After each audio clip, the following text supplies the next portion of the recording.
సాయిరెడ్డి గారికి జగన్తో ఉన్న రిలేషన్ ఈరోజు సాయిరెడ్డికి ఇప్పుడు ఇబ్బందులు గురవుతుంది అంటే అనుకోవచ్చా? కొంతమంది దానికి మా పార్టీలో అంటే మా గత పార్టీ, నేను ఏ పార్టీలో నుంచి అయితే నేను రిజైన్ చేశానో ఆ పార్టీలో ద్వితీయ శ్రేణి నాయకులు ఎవరైతే ఉన్నారో వాళ్ళు నాకు మా నాయకుడికి మధ్యన అభిప్రాయ భేదాలను సృష్టించి జగన్మోహన్ రెడ్డి గారి మనసుని విరిచేటటువంటి ప్రయత్నం చేసి వాళ్ళు విజయం సాధించారు. 3.5 సంవత్సరం పాటు అవమానాలకు పాలై నేను దిగినటువంటి ప్రతి మెట్టు కూడా కొంతమంది పైకెక్కడం జరిగింది, వాళ్ళు పైకెక్కేదానికి ఉపయోగపడడం జరిగింది. దీంట్లో చాలామంది పాత్రదారులు సూత్రధారులు ఉన్నారు. దీంట్లో ఈ పార్టీ నుంచి వెళ్ళిపోయిన దానివల్ల నేను ఏ విధంగానూ నష్టపోవట్లా. చిత్తశుద్ధితో ఈ పార్టీలో నేను ఉన్నంతకాలం నేను పనిచేశాను, మనస్ఫూర్తిగా పనిచేశాను. ఇప్పుడు కూడా పార్టీ నుంచి వచ్చిన తర్వాత జగన్మోహన్ రెడ్డి బాగుండాలనే కోరుకుంటున్నాను. కానీ ఈ యొక్క ద్వితీయ శ్రేణి నాయకత్వం, వాటిని ఏమంటారు, వీళ్ళు చుట్టూ ఉండేటటువంటి వాళ్ళని కోటరీ, ఈ కోటరీ నుంచి ఏ రోజైతే ఆయన బయటపడతాడో ఆ రోజు ఆయనకు భవిష్యత్తు ఉంటుంది. లేకుండా ఉంటే భవిష్యత్తు అనేటటువంటిది చాలా కష్టంగా ఉంటుంది. ఇంతకన్నా మించి చెప్పగలిగింది ఏం లేదు. ఎక్కడ బయట నుంచి పోయేటటువంటి ఇన్ఫర్మేషన్ ఈ యొక్క కోటరీకి అనుకూలంగా ఉంటే, ఎవరినైనా ఆయనకి పరిచయం చేయాలి తీసుకెళ్ళాలి అని అంటే ఈ కోటరీ కానీ అంగీకరిస్తే వాళ్ళకి ఏదో ఒక రకంగా నయానో భయానో లేకుంటే మంచిగానో కాళ్ళు పట్టుకోనో చేతులు పట్టుకోనో లేకుంటే ఆర్థికంగా ఏదో ఒకటి చేసో వాళ్ళు ఆయన దగ్గరికి పంపిస్తారే కానీ దేవుడి దగ్గరికి పూజారులు అదర్వైజ్ దేవుడి దగ్గరికి పంపించట్లే. ఇది జరిగేటటువంటిది. ఈ చెప్పేటటువంటి ఒక నాయకుడు అన్నటువంటి వాడు ఈ చెప్పుడు మాటలను నమ్మకూడదు. చెప్పుడు మాటలను నమ్మితే నాయకుడు నష్టపోతాడు, ప్రజలు నష్టపోతారు, పార్టీ నష్టపోతుంది. ఇక్కడ జరిగేటటువంటిది అదే. వైసీపీ పార్టీలో పూజారుల హవా నడుస్తుంది, తప్పకుండా ఏకీభవించకుండా ఉండేదానికి ఏముంది దాంట్లో. ఈ కోటరీ వల్లనే నేను ఆయనకి దూరం. నేను ఇంకోటి, ఆయన జగన్మోహన్ రెడ్డి గారితో నేను మాట్లాడినప్పుడు నేను చాలా స్పష్టంగా చెప్పా, సార్ మీ మనసులో నాకు స్థానం లేదు, నా మనసు విరిగిపోయింది. మీ మనసులో స్థానం లేనప్పుడు ఈ పార్టీలో కొనసాగాల్సినటువంటి అవసరం నాకు లేదు. కాబట్టే నేను ఈ పార్టీ వదిలి వెళ్ళిపోతున్నాను. మీ చుట్టూ ఉండే వాళ్ళ చెప్పుడు మాటలు విని మీరు తప్పుదోవ పట్టొద్దు. మీకు ఎవరు నిజాలు చెప్తున్నారు, ఎవరు అబద్ధాలు చెప్తున్నారు అన్నటువంటిది మీరు పూర్తిగా అర్థం చేసుకోండి. అర్థం చేసుకొని మీరు నిర్ణయాలు తీసుకోండి. అప్పుడు మీరు ప్రజలకు ఉపయోగపడతారు. మీరు నాయకులు, అధినాయకులు, ముఖ్యమంత్రిగా 5 సంవత్సరాలు పనిచేసినటువంటి అనుభవం ఉంది. భవిష్యత్తులో కూడా మీరు ఇంకా ప్రజలకు సేవ చేయాలి. కాబట్టి ఈ చుట్టూ ఉండేటటువంటి వాళ్ళ మాటలు వినవద్దు అని నేను ఫోన్లో మాట్లాడినప్పుడు లండన్కి నేను చాలా స్పష్టంగా చెప్పాను.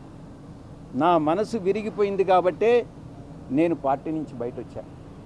రాజకీయాలను చేశారు, జగన్ గారే ఉండమని చెప్పారు. కానీ విరిగిన మనసు అతకదు కాబట్టి నేను పార్టీ నుంచి వెళ్ళిపోయాను. తిరిగి ఆ పార్టీలో వైఎస్ఆర్ కాంగ్రెస్ పార్టీలో చేరేటటువంటి ఉద్దేశం నాకు లేదు. గర్వాపసి అన్నటువంటిది అప్లై కాదు, నా మనసులో లేదు. మీరేమన్నా రికమెండ్ చేస్తున్నారా?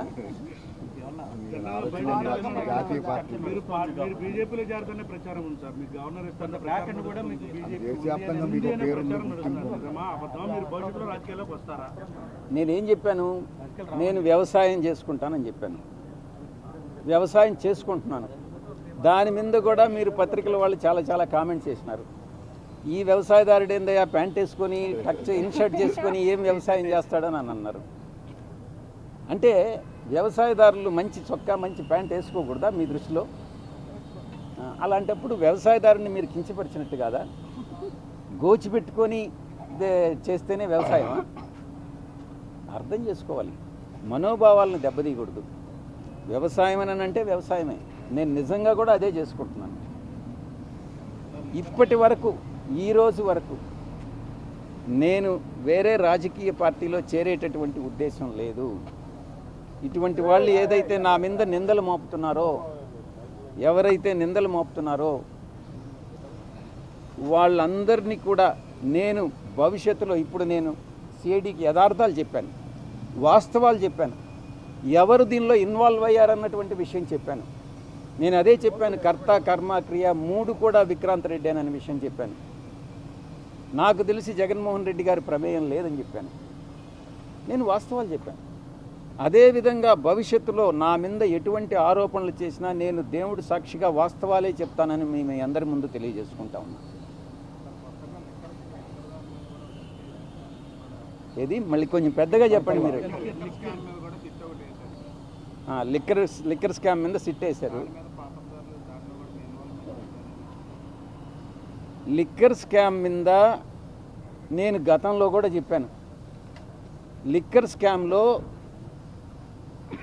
పాత్రధారి, సూత్రధారి, కర్త కర్మ క్రియ అన్నీ కూడా కసిరెడ్డి రాజశేఖర్ రెడ్డేను అన్నటువంటి విషయాన్ని చాలా స్పష్టంగా చెప్పాను.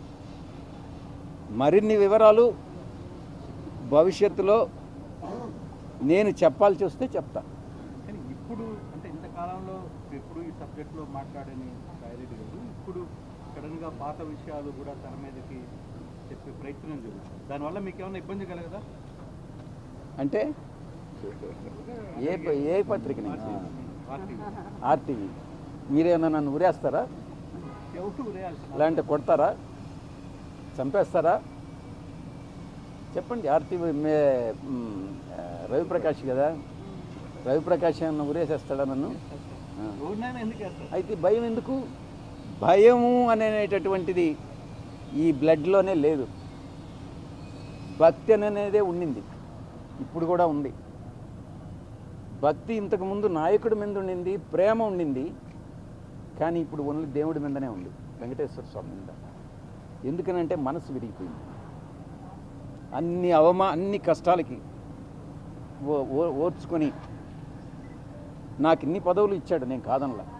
కానీ అవమానాలు, నేను పడ్డ కష్టాలు అన్నీ కూడా ఒక్కసారి తలుచుకుంటే మనసు విరిగిపోయే బయట వెళ్ళిపోయారు. వ్యవసాయం చాలా కష్టాల్లో ఉన్నప్పుడు మీరు దగ్గరుండి చాలా అవన్నీ చూసినారు, అంతా తెలుసు. కానీ ఇప్పుడు ఏదో చిన్న ఇష్యూస్తో మనసు విరిగిపోయిందని జీవిత భాగస్వాములే విడాకులు తీసుకొని వెళ్ళిపోతున్నారు. మీ సంగతి ఏదో నాకు తెలీదు. ఇంకా నేను ఇన్ని తరాలుగా ఉండింది, కాస్త 3 తరాలుగా నేను కాదనలా. కానీ ఆత్మ గౌరవం, ఆత్మవిశ్వాసం 2 ముఖ్యం. నేను ప్రలోభాలకు లొంగల. మా నాయకుడు నన్ను ప్రలోభాలకు లొంగావన్నాడు. నేను భయపడ్డానన్నాడు, నేను భయపడలా. ఇంకోటేది ప్రలోభం, భయం, విశ్వసనీయత కోల్పోయానన్నాడు. విశ్వసనీయత కోల్పోలే. ఆ 3 యథాతిథిగా అప్పుడెట్టున్నాయో ఇప్పుడు అలాగే ఉన్నాయి. మా నాయకుల్లోనే మార్పు ఉంది.